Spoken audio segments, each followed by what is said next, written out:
자, 6번째 썰 한번 가보도록 하겠습니다. 댓글 컨텐츠고 영상 제목, 국제결혼의 수가 점점 증가하고 있는데 외국 여자들이 한국 여자처럼 닮지 않을까요? 라는 영상에 달린 댓글입니다.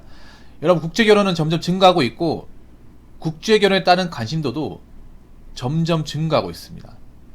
좀 빠른 속도로 증가하고 있죠. 지금 제 방송에 계신 여러분들 어떤 이야기만 들어도 국제결혼 이제는 좀 관심도가 높구나, 국제결혼 원하는 사람들이 많구나 라는 생각이 듭니다. 물론 아직까지는 한국인들끼리 결혼이 많은 건 사실이야. 근데 지금 우리나라가 좀 여러 가지로 안 좋잖아요. 그 중에 한 가지가 우리나라가 출산율도 낮고 혼인율도 낮습니다. 우리나라 혼인율은 요 근래 올라가 본 적이 없어요. 계속 내리막입니다. 내리막. 여러분들 최근에 결혼식 같은 데 가보신 분도 아시겠지만 결혼식이 몇 군데 없어요. 원래 5월달 6월달이 성수기거든요. 결혼식이 원래 그 달에 예약 잡기 힘들어요. 결혼식 예약 잡기. 근데 요즘에는 그런 게 없다고 하더라고요. 요즘에는 이제 예식장도 성수기 개념이 없답니다. 원래 제가 오래전에 예식장 아르바이트를 좀 오래 했었거든요. 한 4년 했어요. 그래서 예식장 생리를 좀 알거든요. 지금하고는 좀 거리가 있습니다만 2000년대 중반까지는, 그때는 5월달 6월달이면 예식이 아예 안 잡혔어요. 그때는 그 예식장에 하루 결혼식이 12개 13개씩 있었습니다. 상상이 됩니까? 보통 결혼식 하나가 20분이거든요 11시부터 예식이 잡혀 있으면 4시까지 잡혀 있어요. 15개 잡힌 것도 있어. 한 층에 15개, 2층 3층 4층 있었거든요. 와, 그때 만나보면 쫙 있었어요. 여러분, 거짓말하고 한 층에 한 11상 13상 이렇게 있었어요. 지금은 가보면, 제가 가장 최근에 결혼식 간 게 6월달이니까 6월 초에 갔을 때 그때 성수기가 맞거든요. 근데 결혼하는 커플이 딱 4상 있었습니다. 기억합니다. 정확하게 기억납니다. 확실히 많이 감소했어요. 확실히. 그래서 우리나라는 지금 국내 혼인율이 내리막을 타고 있는 게 맞습니다. 객관적으로. 그에 반해 국제결혼 커플은 증가하고 있습니다. 국제결혼 커플은. 물론 우리나라의 국제결혼 커플 중에 베트남과 필리핀이 상당히 많이 포진하고 있어요.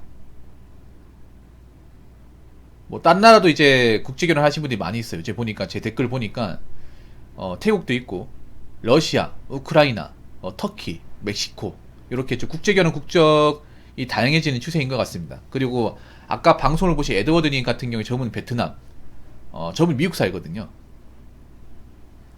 그래서 국제결혼은 증가하는 것은 막을 수가 없어요. 왜냐하면 국제결혼이 어떻게 보면 대안이기 때문에, 우리나라의 어떤 출산율 해결하는 대안이 될 수 있단 말이에요. 나라에서도 이거를 좀 어느 정도 인지하고 있는 것 같아요. 그래서 이민청을 만들기 위해서 얘기가 나오고 있는데, 저는 이민청을 만들 것 같습니다.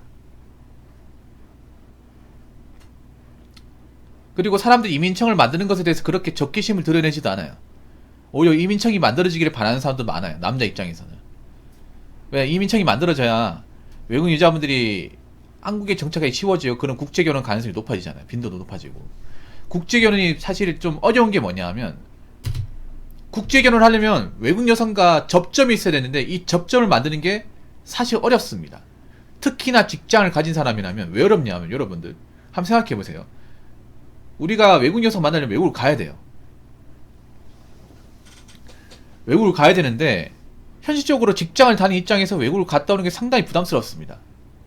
잠깐 여행으로 갔다 오는 게 아니라 외국 여자분들 만나려면 몇 달 있어야 되는데, 회사에서 그렇게 몇 달을 갔다 오라고 권해주는 것이 어디 있습니까? 안 되죠, 여러분. 현실적으로 직장을 다니고 있으면 그분들이 우리나라 땅으로 넘어오지 않으면 사실상 힘들어요. 그래서 굉장한 제약이 따른다는 건 다들 아실 거예요. 그래서 차라리 그 사람들이 한국으로 좀 미리 와가지고 대한민국 안에서 좀 만드는 방법은 없을까, 이런 거 생각하는 분들이 많을 겁니다. 근데 이제 앞으로 그게 활성화될 수도 있다고 생각합니다. 왜냐하면 외국 여자분들은 한국 땅에 넘어오고 싶어하는 사람들이 생각보다 많거든요. 그리고 외국에서는 한국 남자가 생각보다 이미지가 좋기 때문에, 그렇기 때문에 앞으로 국제결혼의 어떤 증가 추세는 막을 수가 없습니다. 이게 뭐 확 늘어난다 볼 수는 없겠지만 꾸준하게 늘어나는 거는 뭐 기정사실화 되어 있기 때문에.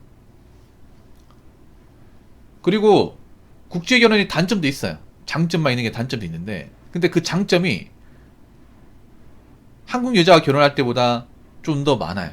일단 장점 뭐냐? 한국 여자만큼 많은 걸 바라지 않는다는 거. 이게 최대 장점이죠.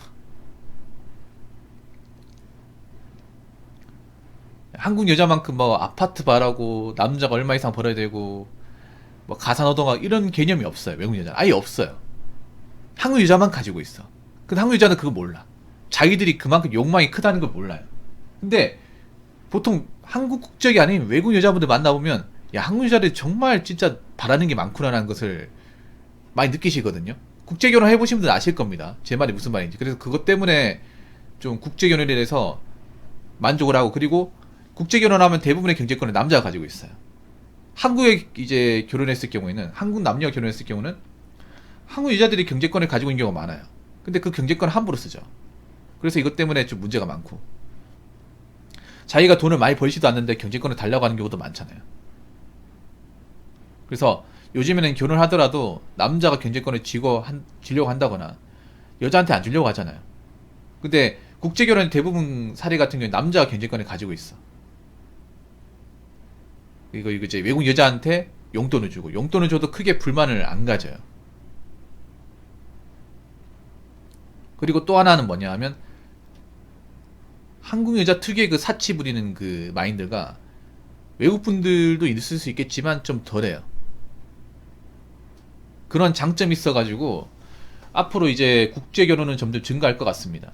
물론 여기에 따른 문제도 발생하겠죠. 발생하는데, 그렇다고 하더라도 뭐 지금 증가하는 것은 어쩔 수가 없다. 자, 댓글 한번 읽어보도록 하겠습니다. 한국 사람이 다수인 지금은 조금 한국 여자가 되긴 합니다. 붕어 형님 말대로 살다 보니 영향을 받은 걸로 볼 수 있습니다. 베트남 형수님이 한국 아줌마와 있으면서 힘든 게 외모 지적을 너무 많이 하고 사생활 질문에서 힘들었다고 하더군요. 아무리 현지화되어도 모국의 사고방식도 있으니 다 바뀌진 않습니다. 그래서 동네 모임 같은 거 안 하고 형수님끼리 모입니다. 무엇보다 신기한 건 시어머니하고 친구처럼 지냅니다. 우리나라 사고방식으로는 생각 못합니다. 라고 적으셨습니다. 이거 한국 여자가 되는 건 어쩔 수 없어. 근데 100% 한국 여자가 되긴 힘들어요.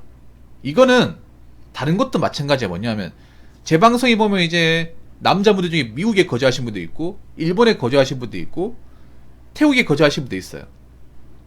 제 방송에 자주 오시는 에드워드님 저분은 원래 한국 태생인데 지금 애틀란타에 20년 넘게 거주하고 있어. 사실상 미국인이에요. 미국 시민권을 가지고 있으니까. 우리나라 같은 경우라고 아시겠지만 복수국적 인정 안 하죠. 국적을 하나 이제 포기해야 되니까. 그게 완전히 미국이나 볼 수 있는데, 근데 저렇게 20년 넘게 살았다고 하더라도 완전히 미국 사람화 되지 않아요. 한국인이 기본적인 특성을 가지고 있어, 저분도.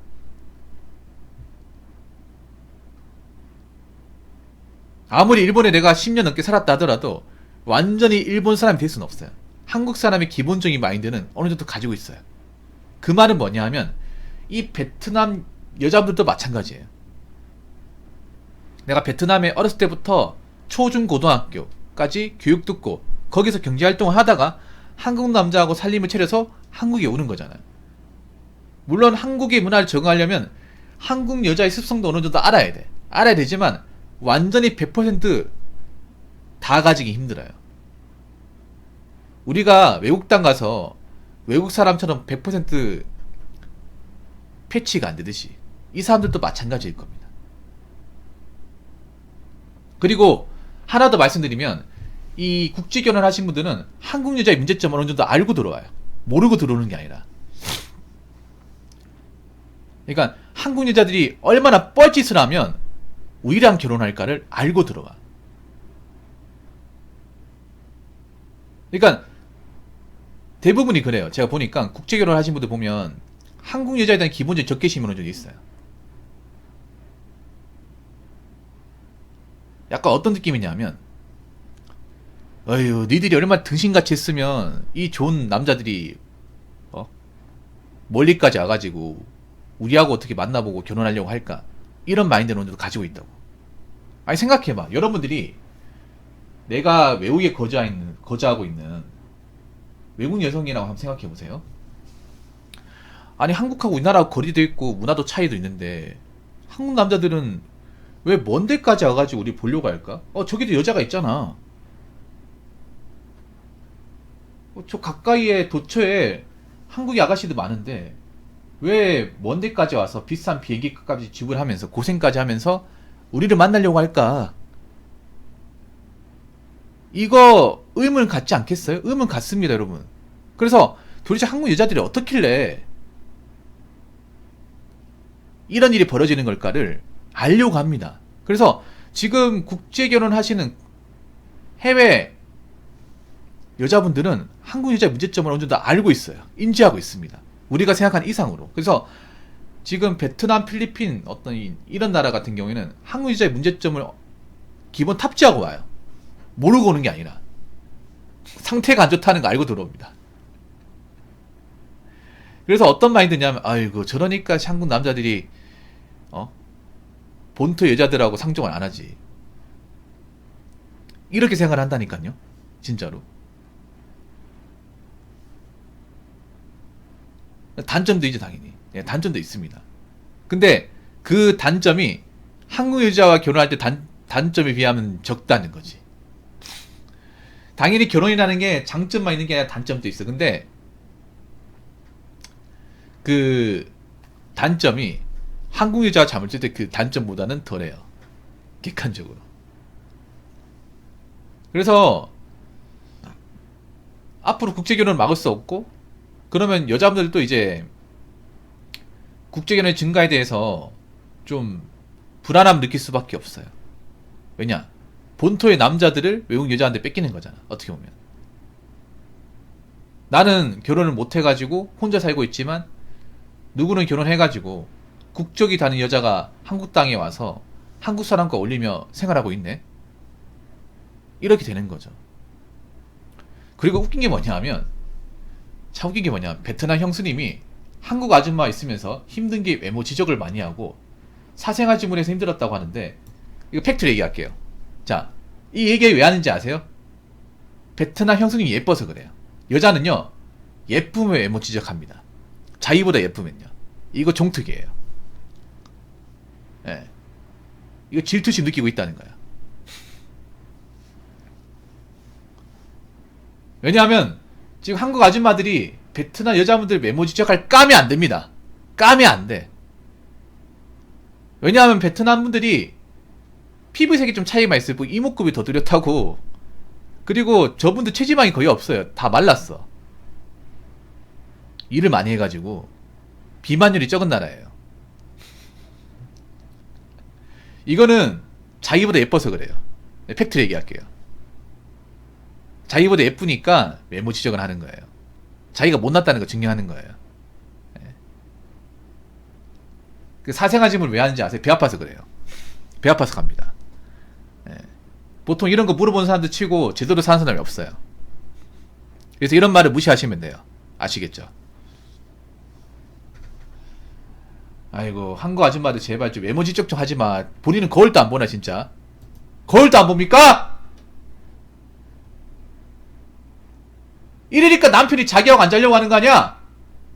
아이고 씨. 아니 지적할 거 지적해야 될 거 아니야. 이거는 배 아파서 그럼 배 아파가지고. 아시겠죠? 자 이상으로 6번째 썰 마치도록 하겠습니다.